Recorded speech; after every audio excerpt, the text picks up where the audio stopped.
And I think that that's something that we kind of say and we don't really think about, but it's really true. And it's been an amazing experience just to have his people be, Christ's hands and feet to us. And as there's been 8 babies born or 9 babies born in our life group over the past year, and there's been people being sick, people relocating, and us going and having moving parties and whatever. That as we've been going through all of that, just doing life together as believers, it's been an amazing experience of God's character and his love, and a way of experiencing and knowing God just through being in relationship with his people. And uh, and I think Asher wants to talk now, but having said that, I want to also turn it over to Stacy so she has a little bit of time. Hi, I'm Stacy, and you have to forgive the nerves for me speaking in front of people somewhere between bungee jumping and death, and probably in that order. And so, if you hear me mumbling or stuttering or just go blank for a minute or so, please forgive me. But yes, we're just supposed to talk about our growth here at LCC, and I think that for me is also synonymous with life groups. And the reason being, as we have moved around a lot for different school, for undergrad, for master's, and now for PhD, and then moving on again. Um, I feel like we've experienced a lot of different churches. We've tried out big churches and small churches and starting churches and established churches and all these things, and we keep wondering what it means to be a church, because it takes a form in so many different ways. And we looked into Acts in the first church there, and how it says they had everything in common. They didn't consider anything their own, that they dedicated themselves to fellowship, to breaking bread, to the apostles' teaching, to prayer.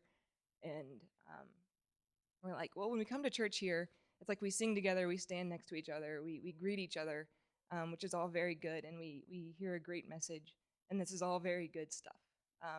But we don't share a meal together here.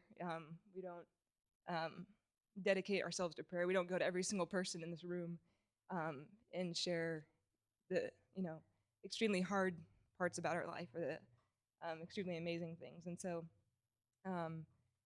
getting involved in a closer knit setting where you have room to do that is a pretty incredible thing. And I know for me, my personality, I'm someone who, even though I've been in school forever, I sit in the back corner. I never ask questions. I don't talk, because if I know the answer, then I don't want to be arrogant and say it.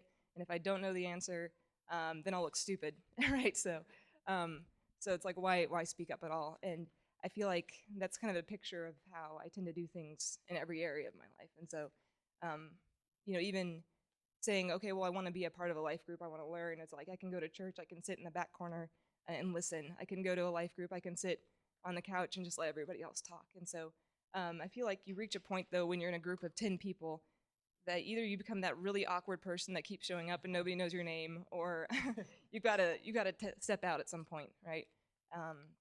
And so I think God used it to challenge me to say, you need to start saying something. And so I feel like we have this picture in the Bible of two different aspects of the Christian life. One is you and God. You go off by yourself, you pray and you meditate, and you spend some alone time with God. And there's this other aspect of community and fellowship. And John already talked about how we're one body in Christ, and that you can allow others to be hands and feet. But what you also have to realize is that you are a hand or a foot or an eye. And if you remove that from part of the body, it's going to die, right? If you're not if you're not connected with it. And there's also something you bring to it. There's something people bring to you. And what I found is that I was learning things on my own. I was learning things in my own life, my own experience, and that I should contribute and I should share that with people. Yes, Ash is also contributing and sharing.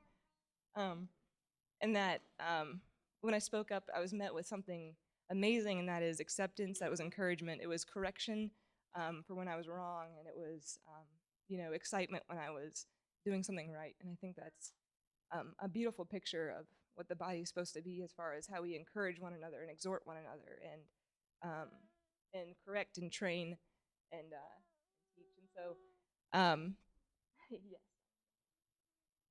Um, And so I found that, like, even though I think I can learn from God on my own, to be able to be willing to take the risk to speak up, I found that I could be a blessing to others, but that others could be a blessing to me. And it's just becoming integrated, and you finally realize that the blood can flow from the body into you as well, and that you have something to contribute as well. So I would encourage you that your story is important, your experience is important, and we need that, as the body. And we also have areas to give as well. So, Miguel, I hope John to conclude while I take over this. He's a mama's boy. Yeah. Daddy can only cut it for so long. Um, and so that's just a very, very small, humble slice of what God has done in our midst during our 4 years here at LCC. And I wish that I could, share everything else too. But for the sake of time, that's not possible. But there's a ministry fair afterwards, and we're going to be at a life group table that we'll be working at. So if you want to come up, I'm more than happy to share more. But having said that, speaking of the ministry fair, I think Lori's now going to come up and talk to us a little bit about what's coming up next. Thanks.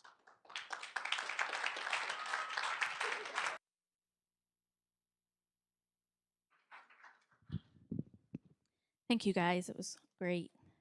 So, as I said, we're going to have a ministry fair after the service, and I wanted to let you know, I was going to tell you about something that happened to me a while back. By a while back, I mean like a few years ago. And it was one of those moments when you meet someone and they, it wasn't a significant meeting, it was just in passing, someone introduced me to someone else. And so this gentleman, hi, I'm Lori, blah, blah, blah. And he said to me, so what's your ministry? And I was like, what? Huh? Because of course no one's ever really come out and just, I've never met this man before. And he just, what's your ministry? And I was just taken aback, and I can sing. And I looked like an idiot because this was, a well-educated man who probably was looking for a little bit more than I can sing. But it's kind of stayed with me for a number of years because that's really a pointed question of, what is my ministry? So I sat there forever going, I need a ministry. I don't have a ministry. What am I going to do?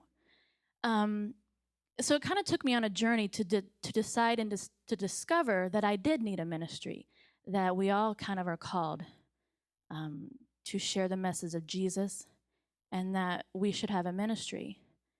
And so today we're going to have a ministry fair out in the parking lot. They're all set up for it and ready to go. We're going to have some food and fun and a lot of fellowship. And I encourage every one of you to kind of stick around and go to each one of the tables. And if you see a ministry that, I don't know, but maybe that is your ministry. Just get some information, get to know some people, because we all need a ministry. And so I'm going to encourage you today to go out there and find your ministry, okay?